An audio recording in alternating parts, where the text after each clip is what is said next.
വാർത്തകൾ ആദ്യമേ അറിയാൻ പ്രൈം ന്യൂസ് മലയാളം സബ്സ്ക്രൈബ് ചെയ്യൂ. തമ്പാനൂരിലെ ലോഡ്ജ് മുറിയിൽ യുവതിയെയും യുവാവിനെയും മരിച്ച നിലയിൽ പോലീസ് കണ്ടെത്തിയതിന് പിന്നിൽ ലോഡ്ജ് ജീവനക്കാരുടെ സംശയമാണ്. പോലീസ് എത്തി ആ മുറി ചവിട്ടി തുറന്നപ്പോൾ കണ്ടത് തളം കെട്ടിക്കിടക്കുന്ന ചോരയായിരുന്നു. ഇതിനൊപ്പം കഴുത്ത് മുറിച്ച നിലയിൽ മരിച്ച ആശയും കെട്ടിത്തൂങ്ങിയ നിലയിൽ സി കുമാറും. ഐഡന്റിറ്റി കാർഡിൽ നിന്നാണ് കുമാറിന്റെ കൈരളി TV ബന്ധം തിരിച്ചറിയുന്നത്. രണ്ടുപേരും സുഹൃത്തുക്കളാണ്.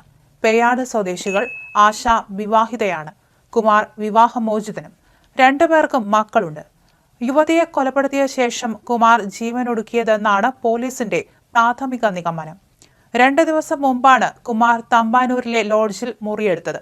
പേയാട് സ്വദേശിനിയായ ആശ കഴിഞ്ഞ ദിവസമാണ് അതിന് ശേഷം മുറിയിലെത്തിയതെന്നാണ് വിവരം.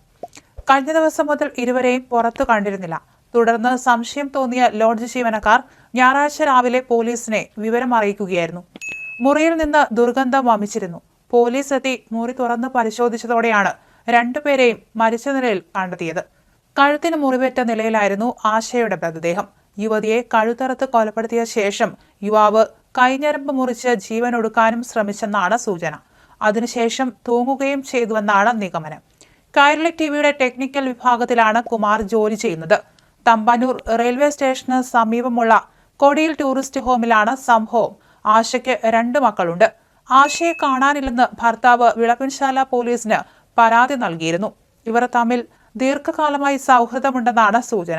വിളപ്പിൻ അരുവിപ്പുറം സ്വദേശിനിയാണ് 44 വയസ്സുള്ള ആശ. ശനിയാഴ്ച രാവിലെ 5:30 മണിക്കാണ് ഇവരെ വീട്ടിൽ നിന്നും കാണാതായത്.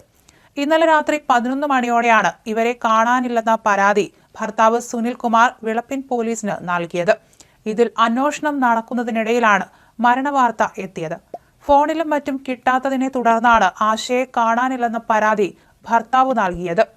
ലോഡ്ജിലെത്തിയ ആശയും കുമാറും തമ്മിൽ വഴക്കുണ്ടാകാനും അതിനുശേഷം കൊല നടക്കാനുമാണ് സാധ്യതയെന്നാണ് നിഗമനം. ആശയെ വിളിച്ചു വരുത്താനാണ് 1 ദിവസം മുമ്പ് ലോഡ്ജിൽ കുമാർ മുറിയെടുത്തതെന്നാണ് സൂചന. പോസ്റ്റ്മോർട്ടം റിപ്പോർട്ടിലൂടെ മാത്രമേ മരണം സംഭവിച്ച സമയമടക്കം വെളിച്ചത്ത് വരൂ. ആശ വന്ന ശേഷം മുറി പിന്നീട് കുമാർ തുറന്നിട്ടില്ലെന്നാണ് സൂചന. ആശ കഴുത്തറുത്ത് മരിച്ചിട്ടും നിലവിളിയോ ഒന്നും പുറത്തുള്ള ആരും കേട്ടില്ല.